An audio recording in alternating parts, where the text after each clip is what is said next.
ስለዚህ አልሐምዱሊላህ እሱ ያመጣውን መቀበል ነው። ግን ያለምንም ጥፋት ትንሽ ያለምንም ጥፋት የአይነት ውሳኔ መወሰኑ ትንሽ ያው ከበድ ቢል በምንድን ነው? ቆይ በፍርድ ቤት በኩል ነው ምንድን ነው? ምንም አይታወቅም። እና ሰው ሊያናግርልም አልቻለም። ግን ያለምንም ክስ ያለምንም ጥያቄ እንዴት ሊሆን ይችላል? ምንም የለ፣ ያው ምንም የለ። ዝም ብለው በቃ ጠሩኝ፣ ሄድኩኝ። ደግሞስ ምን አደረክ? ምን አጠፋክ? ምንም በቃ እንደዚህ ሀገራችንን ለቀህ እንድትወጣ ተወስኗል አሉን። ምንድን ነው ችግሩ ብንል አይ ተወስኗል፣ ምንም። ስለዚህ አቡዬ አገር ቤት ስትመጣ እኔ ነኝ የምቀበልህ፣ እኔ ነኝ የምንከባከብህ። እኔ ንጉስ ነህ አንተ። ንጉስ እንደዚህ ይገፋል፣ ጀግና ይገፋል፣ አይፈራም። እግዚአብሔር አለ፣ የኔ አምላክ አለ። አላህ የሚጠብቅሃል፣ የተሻለ ነገር ይመጣል ኢንሻአላህ። እንግዲህ እሷ አንድ መጥፎ ነገር አይመጣም ከኋላው ከሄር የያዘ ቢሆን እንጂ ላለው ሀገራችን ሰው እውነት ነው። አላህ ደግሞ ከዚህ የተሻለም ነገር ሊሆን መጣ ይችላል ኢንሻአላህ። ከዚህም የባሰ ከመጣ ደግሞ ያው እሱ ያመጣው ነው።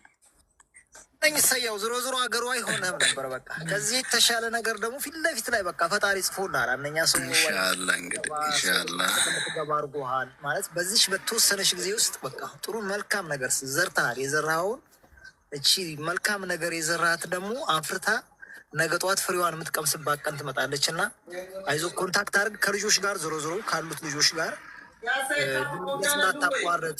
አሁን ሀገር ከገባ በኋላ ግንኙነት እናታቋርጥ። ካሉት ልጆች ጋር ለመገናኘት ሞክር። መልካም ነገርና ፈጣሪ ይዞልህ ነው።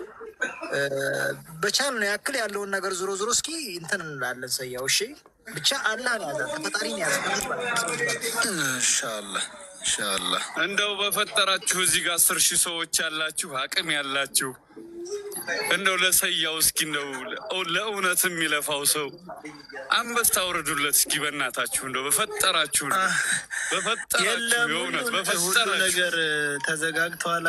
ምንም አልፈልግም። አካውንቴም ሁሉም ተዘጋግቷል። እዛ ሀገር ላይ ሁሉ ሙሉ በሙሉ ከሲስተም ውጭ ሆነ ያለው። ያው ለ5 ቀን ከተሰጠኝ ወረቀት ውጭ የለም።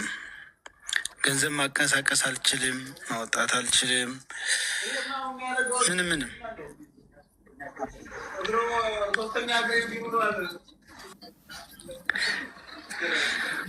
እና እንደዛ ነው። ያው ይሄ የኛ የንግድ አካውንት ነው። ፎሎ እያደረጋችሁት ሁላችሁም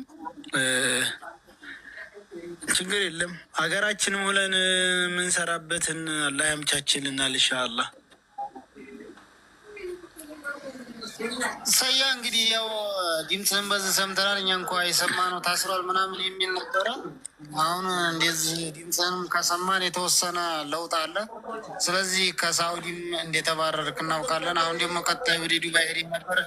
ከዛም እንግዲህ ያው የውጡ እንትን ቀርቦልሃል።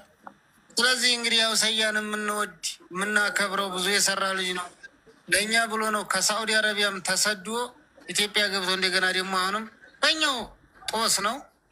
ስለዚህ የደረቅ አብሽር ሆዲ ማያሽር ነው። እንዲው ትልልቅ ደረጃ ያላችሁ ሰዎች ካላችሁ መቼም አማርኛ የሚገባችሁ ሰዎች ትንሽ ይበቃል። ስለዚህ ሰያን የምትወዱት የምንወድ የምናከብረው ከጎኑ እንቁም። በቃ ከምላችሁ በላይ በቃ ጠይቁት።